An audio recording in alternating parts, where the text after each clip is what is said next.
Hi, it's Steve. Today we'd like to show you how to change the limit thermostat on your oven. It's a really easy job. All we're going to need is a number 2 Phillips or a number 2 square head screwdriver and maybe a pair of needle nose pliers. Let me show you how we do it. Now, to do this repair, we will need to access the back of the wall oven, which means we will have to pull it out of the cabinets. So the first thing we'll need to do is to locate the electrical panel and turn off the appropriate breaker or remove the appropriate fuses, and then remove the mounting screws along the side that secure it into your cabinets, and then pull it out and have a suitable surface that we can set that wall oven on. And they are heavy, so you need some help in removing it. Now that we have access to the back of the oven, we're going to remove this outer panel. So using your Phillips or your square head screwdriver, just remove all of those screws. This model has 3 on each side, 3 across the top and 2 across the bottom.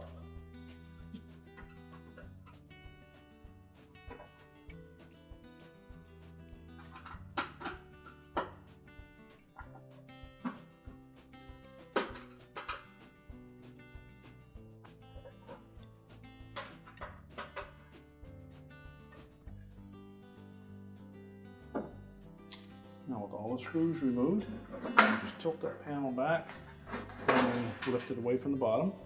And just set it aside. Now with the back panel removed, we have access to the thermostat.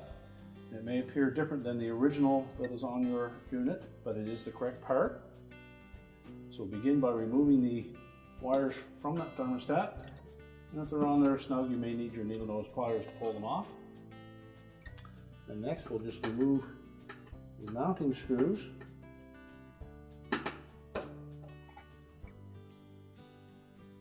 We'll discard the old thermostat. So we'll take the new thermostat, install one of the screws, and before we tighten it, make sure that we line up the hole for the second screw.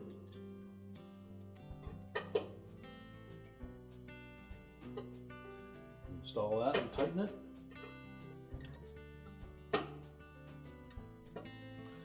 Take note of the wire terminals. If there's any signs of arcing or corrosion or overheating, you'll need to replace those terminals. And also make sure that they fit on nice and snug on the new thermostat. If they're a bit loose, we'll take our needle nose pliers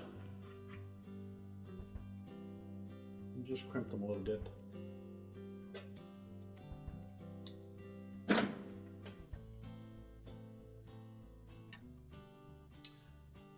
Make sure there's a nice tight fit, and then we can reinstall the back panel. Start by engaging it at the bottom. Make sure that we don't pinch any wires.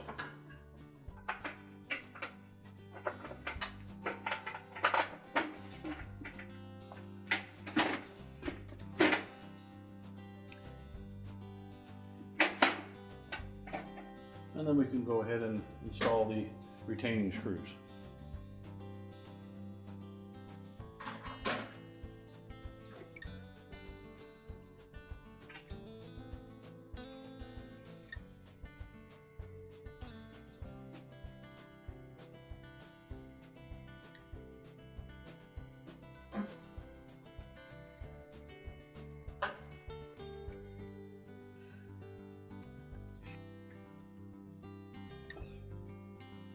Now with all the retaining screws back on, we can now push the wall oven back into the cabinets and reconnect the power if you've disconnected that. Now that we have the wall oven pushed back into the cavity, we're ready to reconnect the power, and our repair is complete.